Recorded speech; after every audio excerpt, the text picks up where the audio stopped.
ரெண்டு வீடுமே பக்கம் பக்கமா இருக்கு. ஒரு வீட்டில் யார் இருக்காங்கன்னா ஒரு முதியவர் இருக்காரு, இன்னொரு வீட்டில் ஒரு இளைஞன் இருக்காங்க. ரெண்டு பேருக்குமே என்னன்னா அந்த பூந்தோட்டம் காய்கறி தோட்டம் அமைக்கிறதுல ரொம்ப இன்ட்ரெஸ்ட் அவங்க ரெண்டு பேருக்குமே. அதனால ரெண்டு பேருமே அவங்களோட வீட்டு முற்றத்துல காய்கறி தோட்டம் பூந்தோட்டம் எல்லாம் அமைச்சிருக்கிறாங்க. இதுல முதியவர் என்ன பண்றான்னா அந்த செடிகளுக்கு வளம் தண்ணீர் எல்லாம் கொஞ்சமா தான் கொடுக்குறாரு. ஆனா இளைஞன் அதிகமா கொடுக்குறான், வளங்கள் நிறைய கொடுக்குறான், தண்ணி நிறைய கொடுக்குறான், அந்த செடியை நல்லா பராமரிச்சிருக்கான்.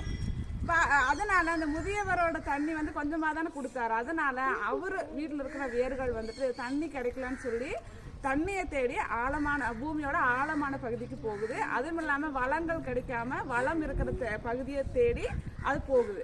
ஆனா இளைஞன் வீட்டு செடிகளோட வேர்கள் எப்படின்னா அதுக்கு என்னது வளம் தண்ணி எல்லாம் அது பக்கத்துலேயே கிடைக்கிறதுனால அது எந்த ஒரு எதையும் தேடி போகாம அதே இடத்துல நிற்கும்.